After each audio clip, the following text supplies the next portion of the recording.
Assalamualaikum warahmatullahi wabarakatuh. Perkenalkan, nama saya Buma Rahmania dari jurusan Pendidikan Vokasional Teknik Mesin Universitas Sultan Ageng Tirtayasa.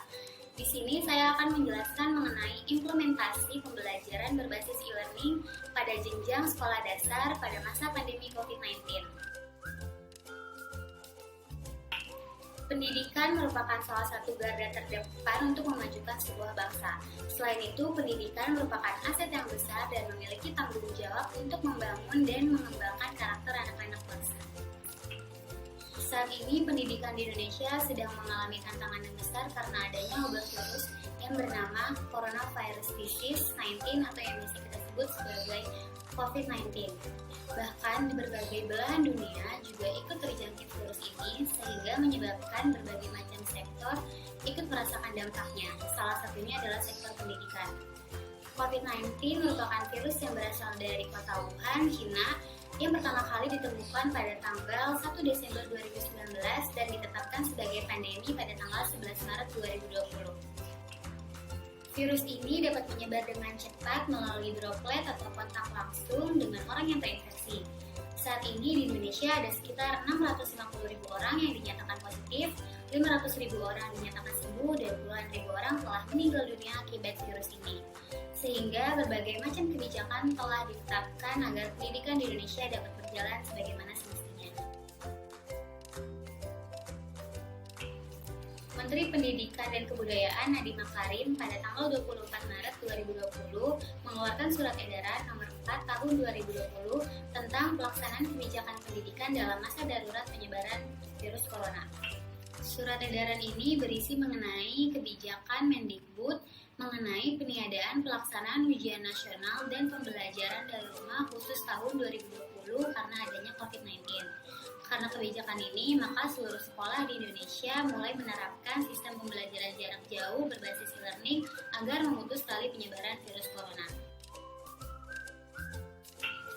E-learning merupakan suatu sistem atau konsep pendidikan yang memanfaatkan teknologi informasi dalam proses belajar mengajar.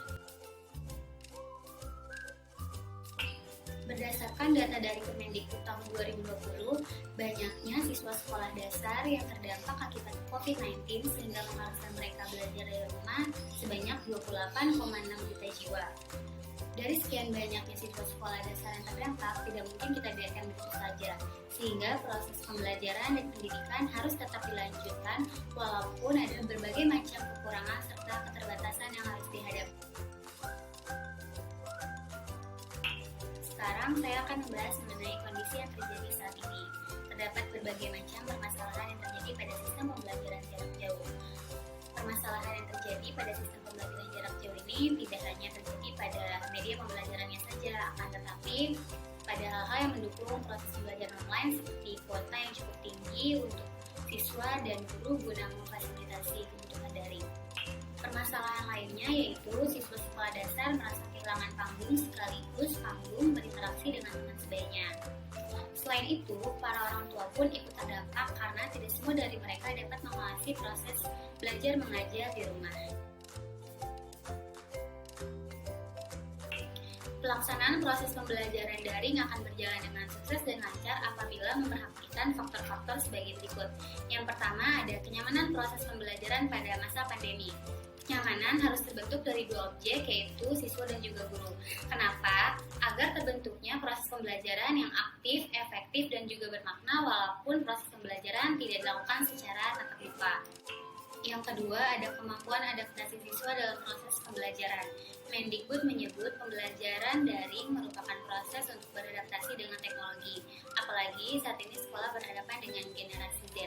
Generasi di mana anak-anaknya sangat lekat dan akrab dengan gawai atau teknologi digital.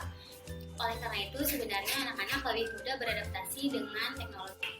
Yang ketiga, ada kemampuan guru dalam literasi digital. Beberapa upaya telah dilakukan pemerintah untuk meningkatkan kemampuan literasi digital para guru. Salah satunya yaitu dengan mendorong penggunaan dana BOS untuk membeli perangkat digital seperti laptop, sehingga lambat laun para guru tidak gagal lagi akan teknologi. Yang keempat ada kecukupan perangkat dan juga koneksi internet. Media pembelajaran online membutuhkan perangkat berupa smartphone ataupun laptop yang sudah terhubung dengan internet. Namun ada kalanya kebutuhan minimal yang harus ada belum terpenuhi sehingga dapat mempengaruhi proses pembelajaran secara online. Sedangkan untuk koneksi internet merupakan salah satu hal yang utama dikarenakan dalam proses pembelajaran online membutuhkan akses internet. Jika tidak ada akses internet, maka kita tidak dapat mengakses proses pembelajaran secara online. Yang kelima ada penggunaan aplikasi. Penggunaan aplikasi belajar online yang dapat digunakan selama proses pembelajaran jarak jauh antara lain aplikasi Zoom, aplikasi Google Meet, aplikasi Google Classroom, dan aplikasi Edmodo. Selain itu, siswa sekolah dasar dapat menggunakan channel TVRI untuk proses pembelajaran. Untuk mengganti tatap muka dapat menggunakan aplikasi Zoom atau aplikasi Google Meet. Sedangkan untuk pengumpulan tugas-tugas dapat menggunakan aplikasi Google Classroom ataupun Edmodo. Yang terakhir, biaya pembelajaran daring.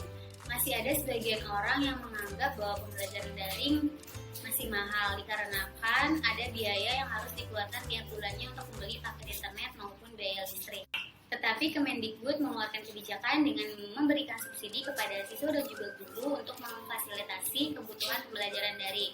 Sehingga adanya kebijakan ini membuat para siswa maupun guru dan juga orang tua menjadi lebih mudah dalam proses pembelajaran jarak jauh di rumah. Selanjutnya saya akan membahas mengenai kelebihan dan juga kekurangan yang terdapat pada proses pembelajaran jarak jauh berbasis e-learning.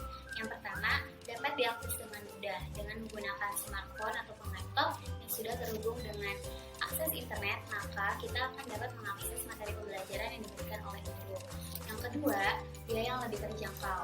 Dengan bermodalkan paket data internet, maka kita dapat mengakses materi pembelajaran tanpa khawatir ketinggalan pembelajaran pada hari itu. Yang ketiga, waktu belajar yang fleksibel. Para siswa dapat mengakses materi pembelajaran di mana saja dan kapan saja. Selanjutnya ada kekurangan yang terdapat pada proses pembelajaran jarak jauh berbasis e-learning. Yang pertama, adanya keterbatasan akses internet. Jika Anda berada di daerah yang tidak mendapatkan jangkauan internet yang stabil, maka akan sulit bagi Anda untuk mengakses materi pembelajaran secara online. Yang kedua, berkurangnya interaksi antara siswa dan juga pengajar. Beberapa metode e-learning ini bersifat satu arah, sedangkan hal ini menjadi kekurangan dikarenakan siswa sekolah dasar membutuhkan metode pembelajaran yang bersifat dua arah. Karena berkurangnya interaksi antara siswa dan juga guru, maka akan memperlambat terbentuknya karakter anak didik dalam proses pembelajaran. Dan yang terakhir yaitu pemahaman terhadap materi. Hal ini harus dipertimbangkan oleh pihak sekolah dalam proses pembelajaran jarak jauh dikarenakan tidak semua siswa dapat memahami dengan cepat apa yang sudah dijelaskan oleh guru. Terlebih lagi, proses pembelajaran ini dilakukan dengan cara tidak tatap muka. Sekian video penjelasan dari saya, kurang lebihnya saya mohon maaf. Terima kasih. Wassalamualaikum warahmatullahi wabarakatuh.